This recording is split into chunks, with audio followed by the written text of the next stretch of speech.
Holy McNolly. Oh, goodness me. There's another screen. What do you get when you combine an in-depth ARPG game with over a decade of adding new, complex mechanics every few months without any tutorials? A game that is so complex, if you have less than 1,000 hours, you are a total beginner. A game for which no glasses have yet been invented to help decipher what is happening on the screen. A game with dozens of community tools supporting it, including plugins and crafting simulators. A game that is so large, playing through the entire 10-act campaign is considered a tutorial. Welcome to my experience playing Path of Exile. I've been gaming since I was 6 years old. I love all sorts of games, but my favorite games are role-playing games. I recently began streaming on Twitch, and I chose Path of Exile for this. What did I know about it? Absolutely nothing. So why did I choose Path of Exile? Well, I saw a video by Asmongold comparing Path of Exile 2 to Diablo 4. Like, I don't understand how this is possible. Now keep in mind, while I might not be technically accurate, this is my experience. Anyway, I started Path of Exile, and oh boy, this is what I found. This is the first hint for the new player of the game's complexity, and it's not a subtle one. You're confronted by this. And then you zoom out. Yeah, some of these skills have game-changing effects for your character, and this is just the beginning of it. We have the Ascendancy skill tree, different depending on your character's class. There are jewels which expand the skill tree. That's right, depending on their attributes. A Pantheon skill tree, which grants extra defenses or bonuses to your character. The Atlas tree, which, once you begin running maps, can tune the content or loot of the maps. Oh, and you have 3 of them. What? What's this? No. This is not another skill tree.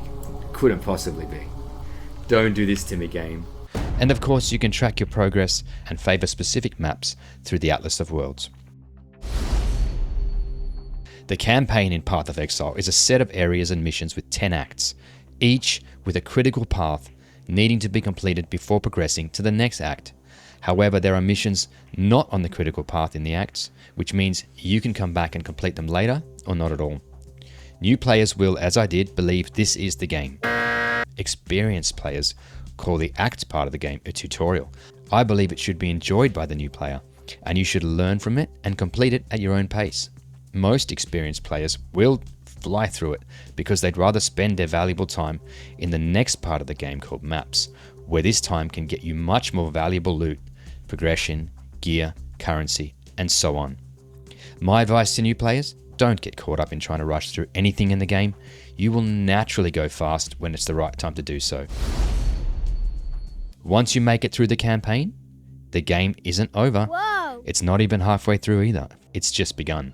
Welcome to Maps, where you begin to work your way through maps from lower difficulty Tier 1 maps all the way to Tier 16 maps, where you can acquire better rewards and more. Along the way, you receive Atlas points if you complete a map under the right conditions for the first time, which you can then invest into your Atlas tree to further tune your maps and loot.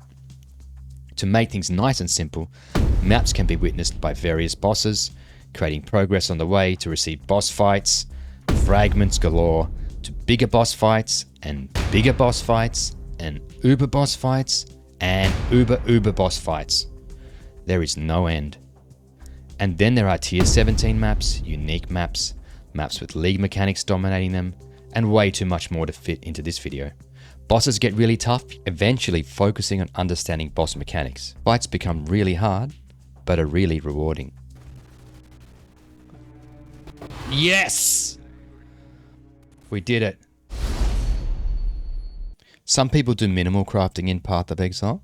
The choice is yours. You could instead buy your gear by farming specific in-game currency or items and trading them. Others like myself love crafting and can craft to your heart's content. Books could be written about it, so let's just breeze through some of the methods of crafting in Path of Exile. We have currency, both general and exotic, to roll the implicits, prefixes, suffixes, and more. Recombination of 2 items into one, hoping to retain the best parts of both, part of the mechanic introduced this league. Go! Yes! Using essences to modify or upgrade items, guaranteeing one property and randomizing others, combining fossils for specific crafts, utilizing catalysts to enhance rings, amulets and belts, a crafting bench to craft a wide variety and levels of modifiers that can be unlocked as you play the game, horticrafting, which utilizes life force gained through the harvest mechanic to modify, change, or even gamble your items. 3, 2, 1. 8! We got the 8! We got it! We got the 8! Using the expedition mechanic for crafting. And honestly, let's just stop here. Every few months, Path of Exile releases a new league. Essentially, this is where aspects of the game might be rebalanced, new things introduced, and most importantly, a brand new mechanic is added to the game for the duration of the league. Depending on how positively the mechanic is received, it may be incorporated into the core game, although in a simplified manner. These are not just side games, they all interact with core content and with each other, creating a web of exponential complexity. For example, Delve.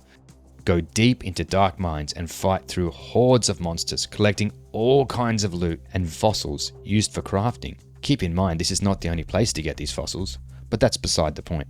You have to collect sulfite in order to power your journey, which also rewards azurite, which then can be used to upgrade your journey into the mines or even barter with Nico. Over the years, these additions have resulted in increasing game complexity and variety. For example, this league, you command an entire town called King's March, where you farm crops, mine ore, smelt bars, ship goods for loot, and hire workers to do all of this for you and much more. Now, we can't go into all the mechanics in this video. Let me just list some of those I've come into contact with.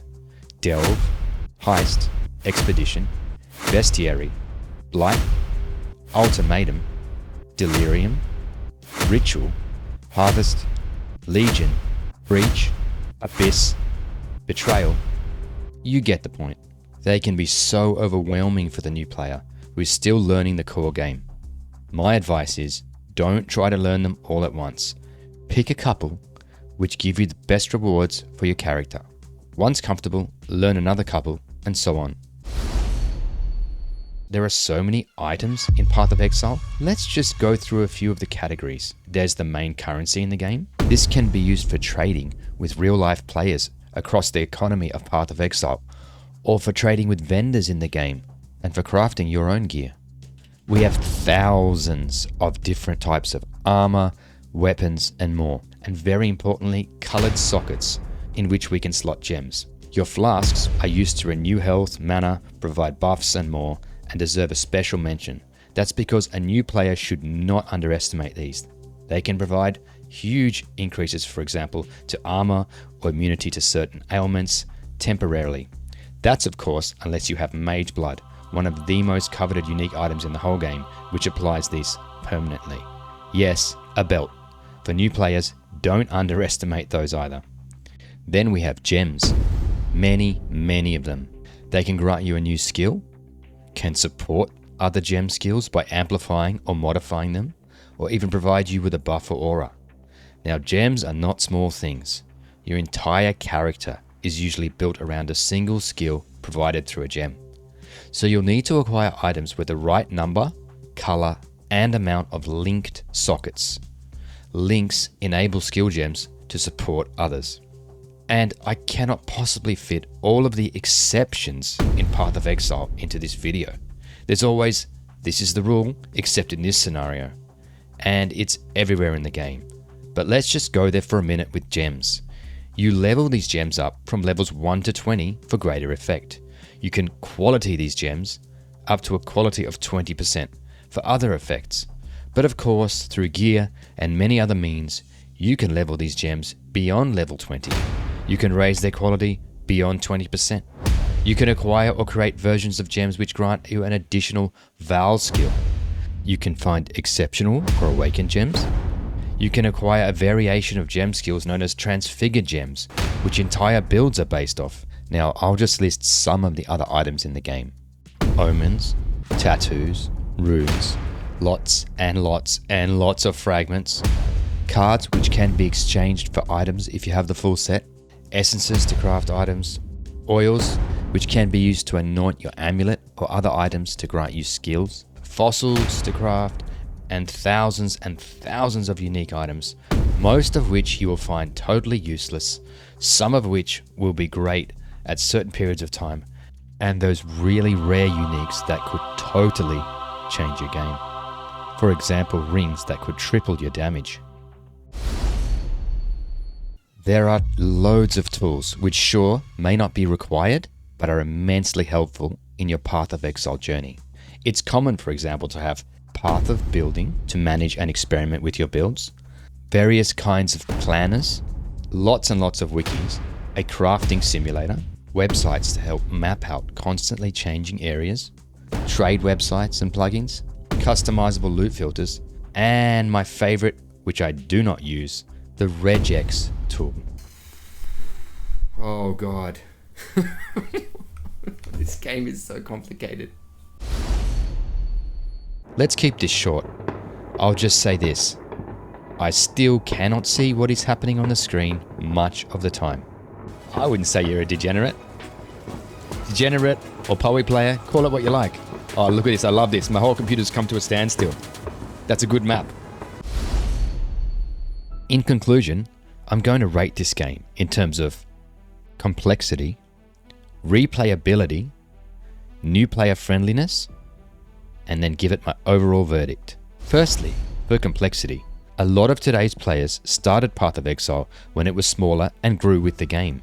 Meanwhile, players like myself have to take a bite out of a 20-foot tall burger. For this game, a new English word far beyond complex needs to be created. Rating? 400 out of 10. Replayability. With such varied build options, so many items, mechanics, seeming never-ending gameplay, and leagues which add to the game every few months, this is the most replayable game I have ever encountered. Makes sense the player base has only grown, and it's a decade old. Rating? 10 out of 10. New player friendliness. With overwhelming complexity, lack of tutorials, unintuitive user interfaces, I'm going to give it a bit of a score. I won't give it 0, folks. 0.2 out of 10. So what is the verdict? Is Path of Exile mediocre or a masterpiece? I think it's a masterpiece. Perhaps the masterpiece of ARPG gaming, or even more. See, while Path of Exile does have its flaws, all of that complexity, variety, and sheer quantity of quality content, along with a talented team of developers who actually want to make good games, means this is now one of my favorite games of all time. If you feel like video games are too boring for you these days, go ahead. Give Path of Exile a good try and don't give up. And while you're at it, take a look at some of my other videos showing my experience playing it.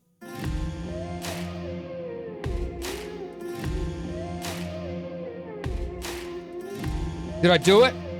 Oh my god, thank you.